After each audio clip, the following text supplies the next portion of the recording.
The only thing standing between you and your destiny is doubt.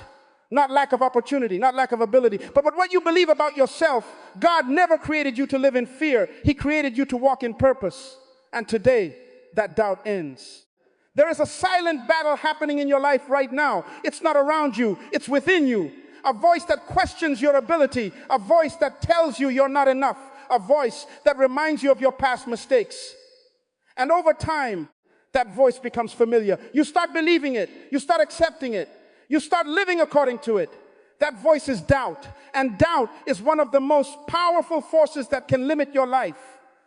Not because it's true, but because you believe it. You see, doubt doesn't need evidence. It just needs your attention. And once it has your attention, it begins to shape your decisions. It makes you hesitate. It makes you delay. It makes you avoid opportunities that were meant for you. Now, here's the truth. Doubt was never designed to guide you. It was designed to test you, to reveal whether you will trust fear or trust purpose. Because every great calling comes with resistance. Every opportunity comes with uncertainty. And every step forward requires faith. Not perfect certainty, but enough belief to move. Now understand this. God does not create anything without purpose. That means your life has purpose. Your gifts have purpose. Your ideas have purpose. But purpose requires confidence. And doubt destroys confidence. So if the enemy wants to stop your progress, he doesn't need to change your circumstances. He just needs to change your belief. Because once you doubt yourself, you stop yourself, you hesitate, you hold back, you play small, and you settle for less than what you were created for. Now let's talk about where doubt comes from. It comes from past failures, moments where things didn't work out, situations where you felt embarrassed, rejected, or disappointed. And those experiences leave an imprint. They create a story in your mind, a story that says you're not capable. But here's the problem. That story is based on moments, not your potential. Failure is an event, not an identity. But when you repeat that story, it becomes your identity, and you start living according to it. Now, doubt also comes from comparison. You look at others, you see their success, their progress, their confidence, and you start questioning yourself. You think, why them and not me? But comparison blinds you because you don't see their preparation. You don't see their struggles. You only see the result, and you compare it to your beginning. Now, here's something powerful. Your journey is unique. Your timing is unique. Your calling is unique.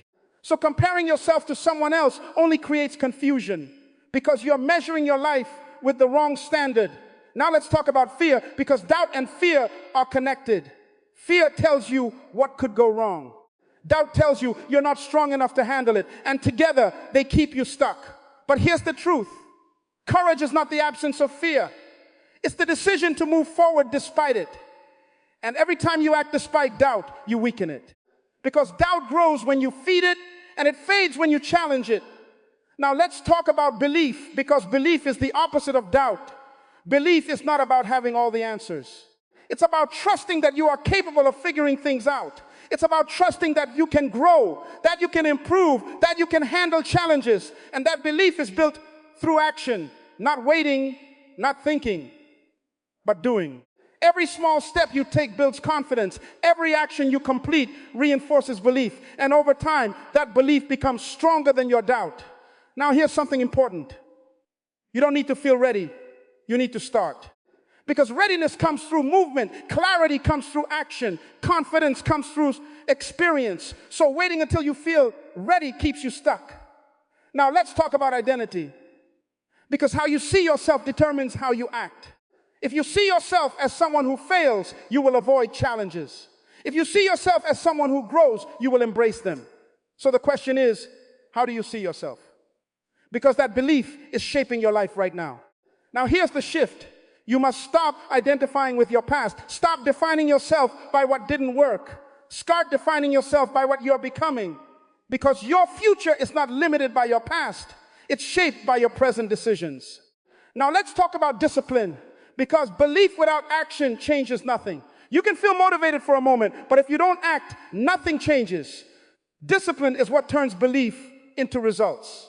It's what keeps you moving when motivation fades. And every time you act with discipline, you prove to yourself that you can do it. And that builds confidence. Now understand this. God does not call the qualified. He qualifies the called. That means you don't need to have everything figured out. You need to be willing to learn, willing to grow, willing to take the next step, because the process will prepare you. But it starts with a decision to stop doubting yourself, a decision to trust your potential, a decision to act despite uncertainty. Now imagine your life without doubt. What would you attempt? What would you pursue? What would you change? Because those answers reveal your true desires. And those desires are not random. They are connected to your purpose. So don't let doubt silence them. Don't let fear delay them. Because the cost of doubt is not just missed opportunities. It's an unfulfilled life. Now here's the truth. You are more capable than you think. You are stronger than you feel. And you are more prepared than you realize. But you will never discover that if you stay in doubt. You only discover it through action, through challenge, through growth. So stop waiting. Stop hesitating, stop doubting, and start moving, because everything you want is on the other side of that decision.